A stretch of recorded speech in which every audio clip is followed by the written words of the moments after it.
O governo federal estima que o arroz que será importado e repassado de forma subsidiada pela Conab aos comerciantes deve chegar às prateleiras dos supermercados em até 40 dias. É o arroz de Lula. Reportagem de Luciana Amaral. A medida tem como objetivo estabilizar os preços do arroz após as enchentes que prejudicaram a produção no Rio Grande do Sul, o maior produtor do país. A primeira remessa será de 300 mil toneladas. A medida provisória editada pelo presidente Lula autorizou a compra de até 1 milhão de toneladas de arroz, com a liberação de crédito extraordinário de mais de 7 bilhões de reais para a operação.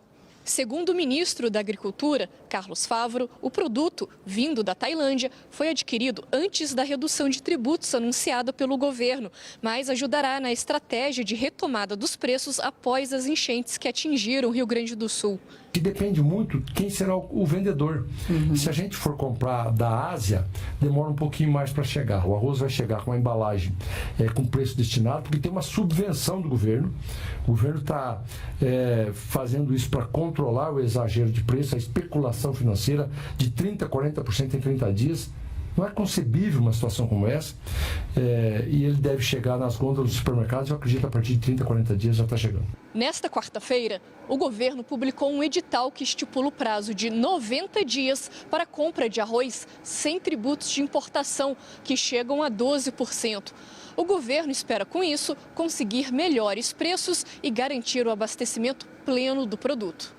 Vai estar identificado com o preço máximo de R$20 o pacote de 5 quilos, o arroz agulhinha tipo 1, o arroz do paladar do brasileiro, do gosto do brasileiro, que a imensa maioria da população consome. Favaro refutou a ideia de que a medida para importação do arroz seja uma intervenção do governo no mercado. Se tem alguém especulando, mas tem o governo atendendo com o preço justo, o mercado vai voltar para o preço justo. Não queremos afrontar ninguém. Não é longe de ter qualquer intervenção, até porque, vamos lá, o Brasil produz em torno de 10,5 milhões de toneladas de arroz. Não são 300 mil que vai fazer a intervenção no mercado, mas vai balizar. Participa da nossa roda agora Antônio da Luz, ele é economista-chefe da Farsul, é a Federação da Agricultura do Estado do Rio Grande do Sul. Antônio, obrigado pela disposição de participar da nossa roda. Nosso boa noite.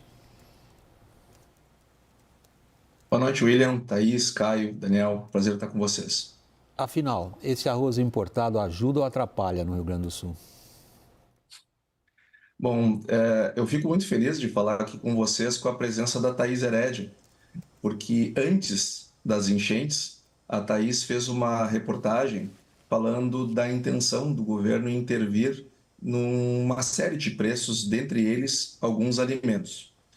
E aí, então, essa matéria dela me permite dizer que no ano passado já haviam outras manifestações da própria Conab, do Ministério da Agricultura, no sentido de fazer isso.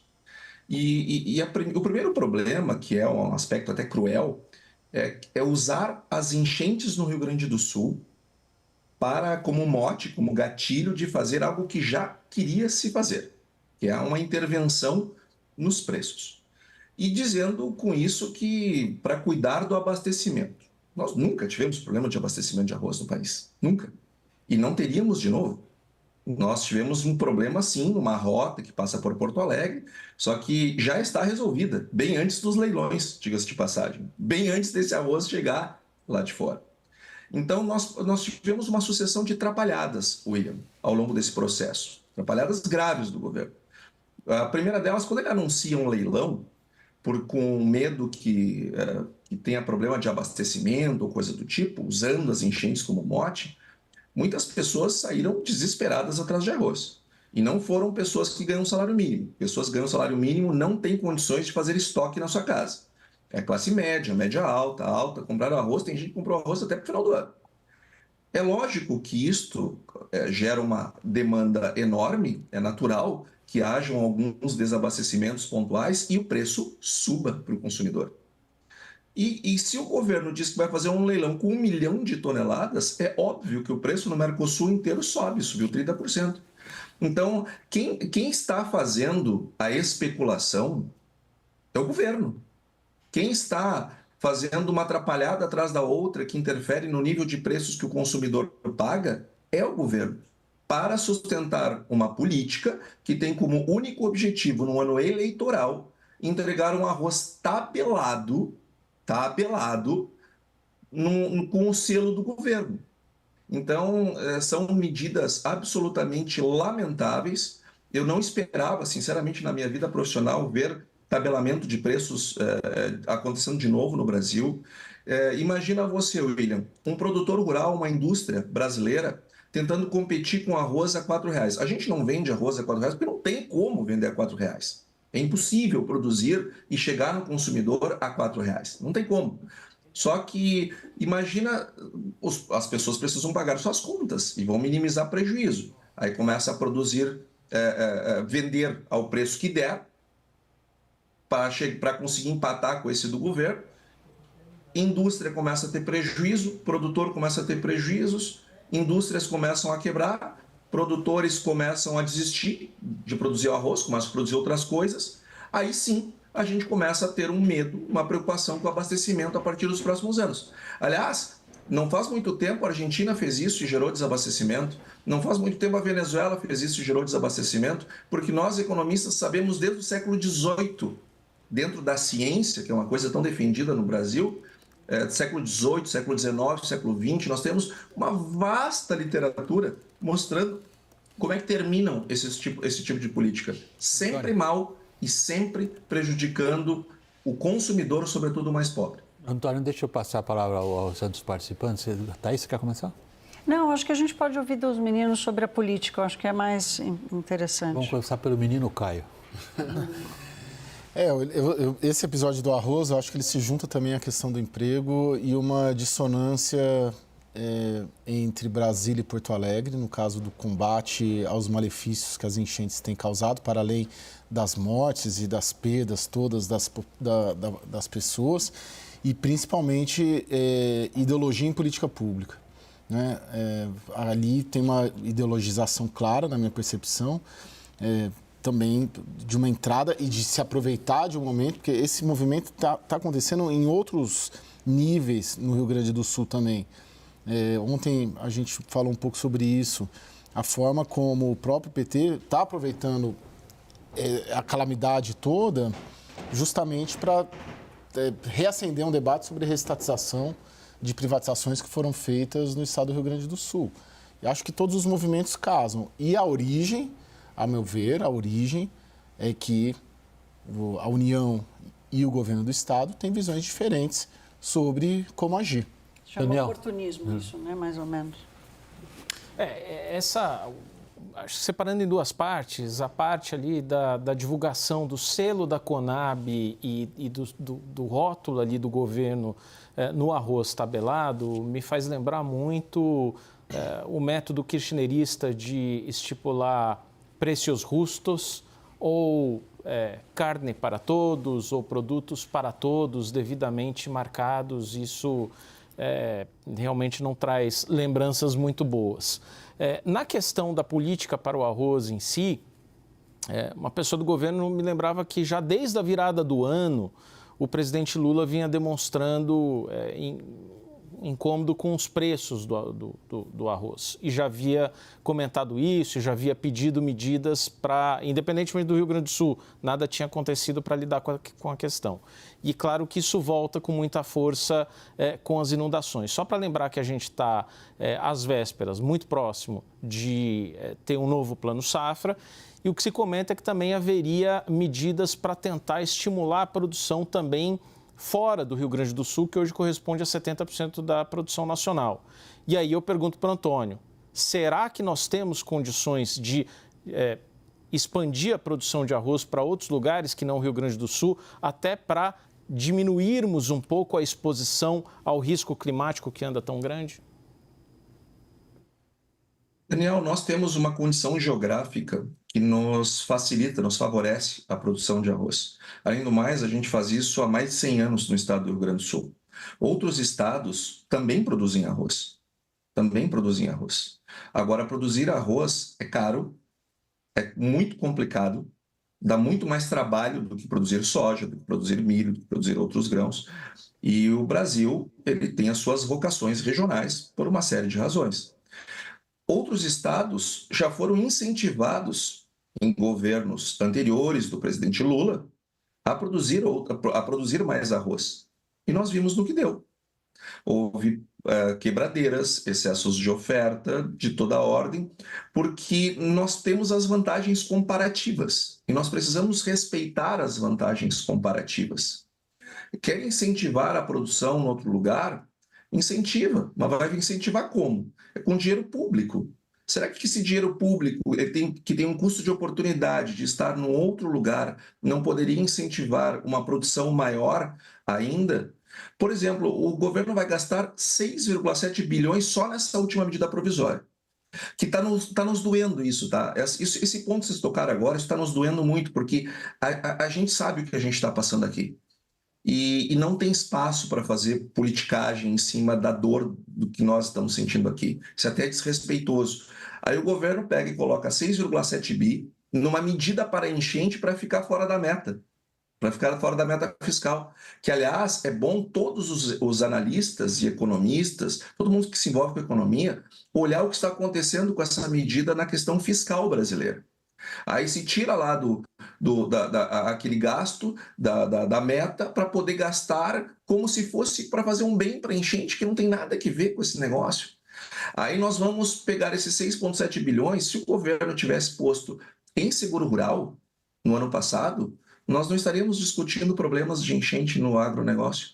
Agora, este governo diminuiu o seguro rural para um pouco mais da metade do que era no último ano da Tereza Cristina, da ministra Tereza Cristina, e o Proagro, que é o seguro da agricultura familiar, foi completamente descaracterizado. Aí, esse dinheiro dava para fazer muita coisa, e está sendo empregado numa política que não tem nada a ver com a atividade produtiva brasileira. É isso.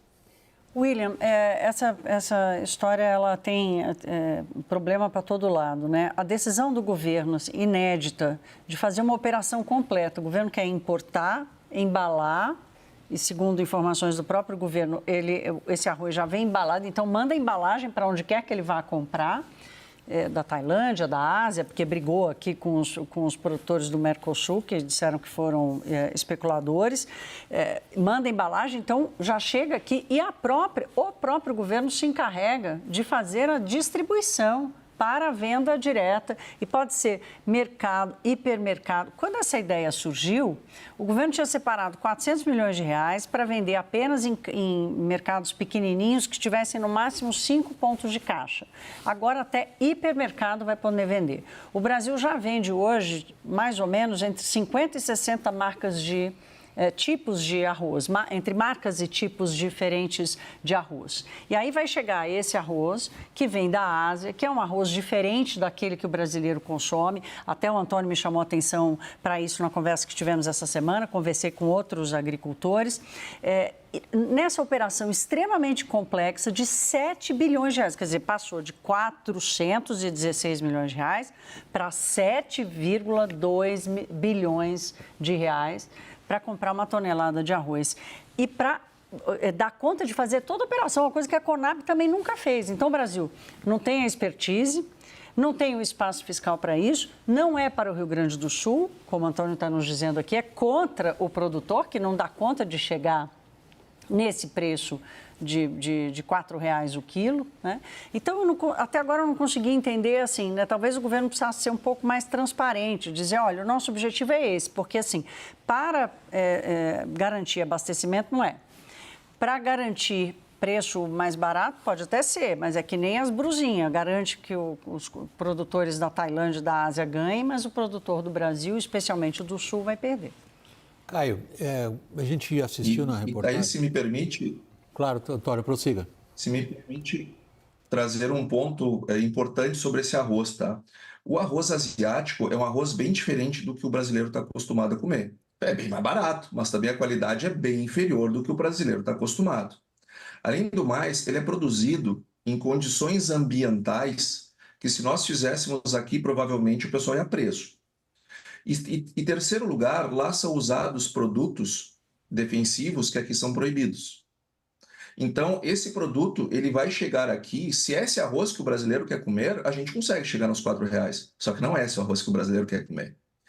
E se isso acontecer, nós vamos, como eu disse, provavelmente gerar um desestímulo muito grande da produção, e aí sim, o Brasil vai ter que começar a virar importador de arroz todo santo ano, para poder ter produto para os consumidores, porque aqui ninguém vai querer produzir para ter prejuízo. Agora, se o governo, ao invés de comprar da Ásia, comprar aqui do Mercosul, que o ministro chamou eles de especuladores e o ministro do Uruguai deu um pito no ministro brasileiro, aí, sabe o que pode acontecer? O preço subir ainda mais. E se você perguntar para mim, que sou economista, que trabalho no agro há muitos anos, o que eu acho que vai acontecer com os preços, eu não sei. Essa é a pergunta que todo mundo faz. Eu não sei. Eu não sei, porque eu não sei. O governo está intervindo no mercado, a gente não sabe para que lado as coisas vão acontecer.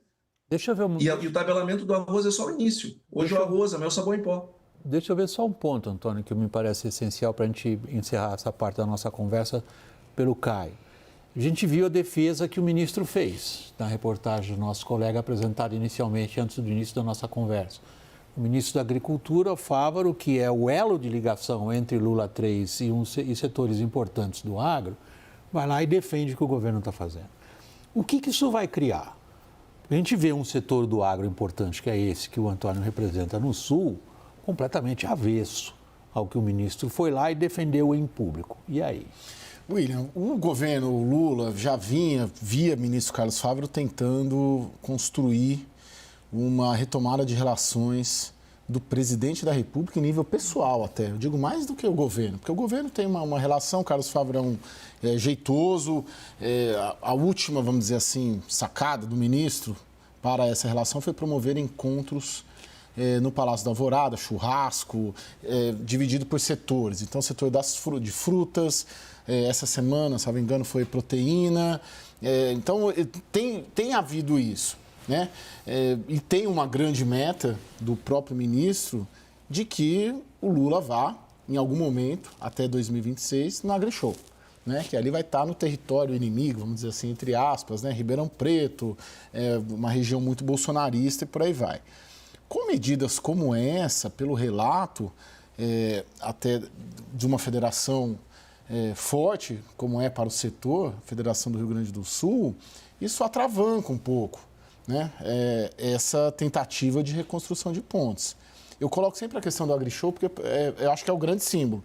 Se isso acontecer, seja em 25 ou 26, você tem ali o presidente da República se sentindo à vontade neste ambiente ruralista, do agronegócio, na principal feira, uma das principais do mundo. Isso não acontece ainda e tem esse objetivo. Quando vem uma intervenção como essa, acho que de alguma maneira isso atrapalha esse processo. Está ficando então uma típica campanha de marketing, o arroz de Lula, que acaba sendo um tiro no pé dele na tentativa de criar algum elo um pouco mais próximo com o setor vital da economia brasileira.